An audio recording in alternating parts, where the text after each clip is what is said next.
Beautiful angels, welcome back to Be Beautethical. If you're new here, my name is Archana and I help you ease into the cruelty-free beauty world one step at a time. So hit that subscribe button and also the bell icon next to the subscribe button. Keep all your notifications on because I'm going to bring the cruelty-free status of more and more brands for you in this series, which I call Is It Cruelty Free? So the brand that we're talking about in today's video is called Rusk Sensories, and this brand, I had purchased a shampoo and conditioner of this brand a few years ago, and I had read the label on the back of this product. The shampoo and conditioner both had not tested on animals written at the back of it, but I think I did not read the fine print and it said final product not tested on animals. And I realized that this is not a completely cruelty free brand after I finished more than half of my shampoo and conditioner, and at that time I was pretty new to this concept of cruelty free cosmetics, and I was still researching on these products, and at that time I realized that there is something wrong with this when it says finished products not tested on animals.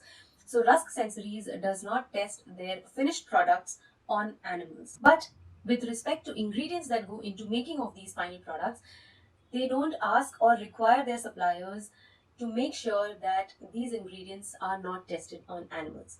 So they say that these ingredients may or may not be tested on animals. They may be tested on animals for purposes other than cosmetic use.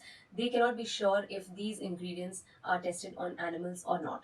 So all in all, Rusk Sensories is not a 100% cruelty-free brand. Don't make the same mistake that I made a few years ago. Please read the labels correctly. If it says final product not tested on animals, it means that only the final product is not tested on animals. Don't take it as a 100% cruelty free brand where nothing is tested on animals or the company is not supporting animal testing.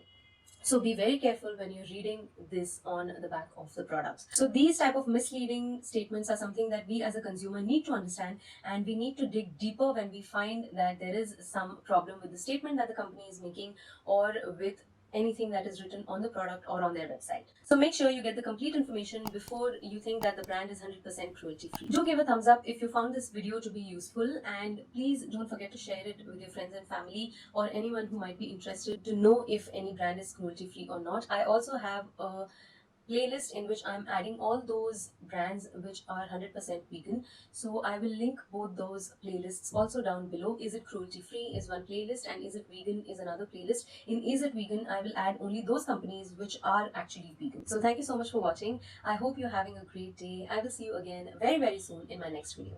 Till then, take care. Bye-bye.